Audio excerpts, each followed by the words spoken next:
Doesn't go that way. Dan, we're scoreless. On a fourth down, we're scoreless no more. Yeah, I love it. He's going to get all-out pressure, someone right in his face. He gets the ball out with a little bit of touch on it, back shoulder fade, touchdown Eagles, and then they get pressure off their right side. They shut it down, and then Miles Sanders, right before the half, has that huge running lane, touchdown Philadelphia. 82 yards. He would rush for 115. Eagles up 17-0 at halftime. Now to the third. It's 17-7, and it's Taysom Hill. Some good moments and some bad. Dan, here's a good one. A dart for 37 yards. Yeah, beautiful play fake. They get that safety to cut the crosser, and then they got really one-on-one downfield. Emmanuel Sanders does a nice job of going up, making that contested catch. 17-14, fourth quarter. Saints going for it on a 4th and 2. What are you going to do? You're going to find Taysom Hill a spot to run with it? No, he's going to throw it. Actually, no, he's going down in a fumble. Eagles would score on their next drive. Sorry, Dan. Sanders, a 2-yard touchdown, is 24-14. And so now all Jalen Hurts needs to do, Dan, is run the clock out. Don't do this. Don't put the ball in harm's way, something he didn't do all night. It's a really nice job by that Saints player coming in, punching the football out right there, and then all of a sudden you're like, uh-oh, maybe this game isn't over if New Orleans can score quickly. Quan Alexander knocking it out, and then it's Hill. And how about this? Jared Cook just taking it away for the score. Beautiful job of giving Cook a chance. You know, he's matched up on that linebacker. Just give him the opportunity to reach back and make that catch. So here's your ball game, an onside kick. We're faking right. We're going left as Will Lutz. Take a look at the spin. And then Rex Ryan, as we look at this again, how in the world do the Saints not get this? I have no idea, Greeny. Come on. 52. What are you doing? They've got it surrounded. But somehow it is the Eagles who come out of that scrum with the ball and the win. Hurts, a winner. So, coach, now what? Kind of gave us a spark as a team that I was looking for, and I think we were looking for as a team. But you know, this win today is not about one guy. This win is about this team and how resilient this team is. I'm gonna enjoy this one. I'm gonna go home and relax and be with my family tonight and enjoy this win and get ready for the week. All right, so with all due respect, the idea that this isn't going to be about one guy is wishful thinking. And so, Dan Orlovsky, I will start with you. Who starts at quarterback for Philadelphia next week? Oh, Jalen Hurts. That's an easy question. You know, Doug Peterson said that he needed a spark on their offense, and Jalen Hurts gave him that. I'd argue he was a consistent flame for that offense. Jalen Hurts was the difference for the Philadelphia Eagles yesterday. Now, listen, yes, that was the best coached that they have been all year with the way they ran their RPOs and the way they schemed guys up to get open. Most of their offense was run game or the quarterback outside of the pocket, and the defense played really good. But Jalen Hurts was outstanding. He did two things better than, Carson's done this year. One, his decisiveness helped their football team. It got the ball out of his hands. It allowed others to go and make some plays. And then he never hurt their team. His legs said, okay, the flaws of our team or the weakness of our team is our ability to pass, protect, and whatnot. I'm not going to hurt our football team with that way. So you saw a lot of scrambles. You saw a lot of designed runs. And you saw him going, okay, I'm gonna allow my athleticism to be something that our team can utilize. Our team that it desperately needs right now. So he was more than just a spark. He was a consistent flame and a complete difference maker for their football team. He's their starting quarterback next week and for the rest of the season. It certainly feels that way. So, Ryan Clark, what does this mean? He was supposed to be a lamb being led to the slaughter against this really good New Orleans defense yesterday, and that would have made it a lot easier in some ways for Doug Peterson. Now what?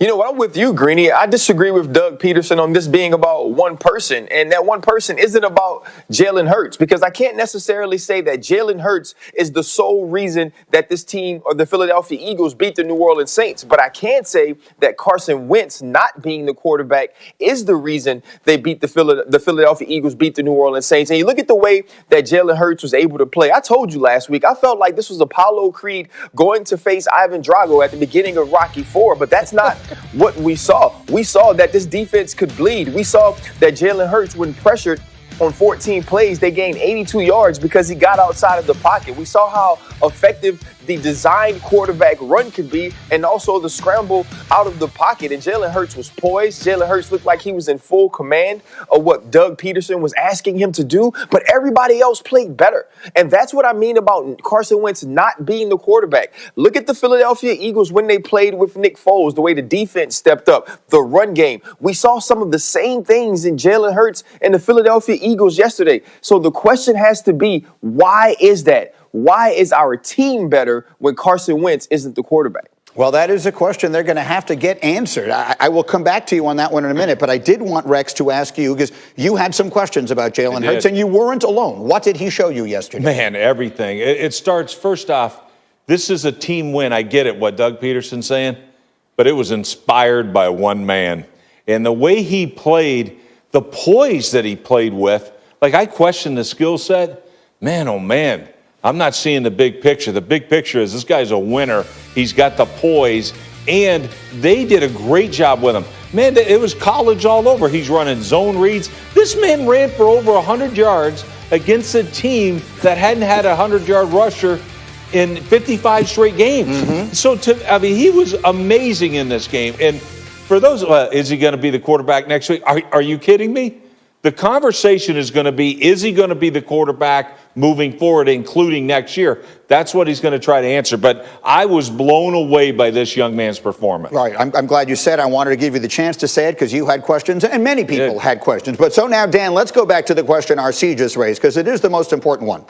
This is the second different quarterback who, if you just sort of lined them up in a draft, would go well after Carson Wentz would go, who has just elevated this team. And Nick Foles elevated this team, and now in this 6 quarters or whatever it has been, Jalen Hurts has done the same. What does that mean for Carson Wentz? Yeah, I think, first of all, the thing directly is there's something that we don't see going on with Doug Peterson and Carson Wentz. There is something. You know, the play calling was completely different. The feel of that game was completely different. That defense played inspired football. And so, you know, you don't go from one of the better quarterbacks in the NFL and one of the top guys in the world to doing what you do to all of a sudden not being able to do it unless it's up here. Like, there's something with his thought process and the disconnect between him and Doug Peterson. But I will say this, and I said this last week. The more Jalen Hurts plays and plays better and wins football games, the question of can we trade Carson Wentz becomes more realistic. I know the draft picks and the money. I get all that. It's the NFL. Nothing should surprise anybody. And then 2, if people in that organization believe that the draft pick of Jalen Hurts affected Carson Wentz and Jalen Hurts continues to play well, how do you have both of them on your team at the same time next year? I don't see how that's even remotely possible. So yesterday was great for Jalen Hurts. It was incredibly concerning for me when it comes to Carson Wentz. Well, RC, I can hear you agreeing. I'd love to hear your thoughts. It felt a little bit like the beginning of something yesterday. Did it also feel maybe like the end of something? You know what? You don't necessarily know if it felt like the end of something, but it started to move that ball toward that way. Because think about it. Before this game, what we thought was Doug Peterson said, I made this decision for a week. It felt to me like the Philadelphia Eagles knew they were going back to Carson Wentz at some point very soon, that Carson Wentz was the future of this team. But when you watch your team play inspired football, when the offense runs more smoothly, when the quarterback that you insert is smarter than your starting quarterbacks, makes better decisions than your starting quarterback, you start to wonder. And so now as the weeks stack and you get farther away from watching Carson Wentz bring this team to a point to where they had no chance to make the playoff, you start to think, okay, we have to move away from him. We got a guy. We have a dude who can take the throne and be a better player for this team. And so now as Carson Wentz sits on that bench and as you see him mope and as you wonder, can he be a good teammate? Dan is absolutely right. Can we have these two dudes in the same quarterback room? All right, so I want to talk much more about this as we go, but oh, by the way, the Saints, who a week ago we were all saying, oh, they're the best team in the world, all of a sudden they lose a game that I think they won't feel really good about. What was your number one question coming out of that, Rex Ryan? Where was the quarterback designed runs? You know, I wouldn't have been surprised that a quarterback ran for 115 yards in a game. I just thought it was going to be Taysom Hill. I never saw it. We all know we saw Daniel Jones have 2, great quarterback runs against this team. My big question going in here is Philadelphia can't stop the design runs. Mm-hmm. And I just was shocked that we never saw him. Yeah. I mean, look at that stat from Hembo up there really quick, RC, I know you had a thought on this as well. Yeah, so it's not about getting Drew Brees back. It's about Sean Payton getting out of his ego, about Sean Payton to stop trying to prove to us that Taysom Hill is a regular quarterback, is a traditional quarterback. Let him run. Let him use his legs. The dude is built like the best tight end in football.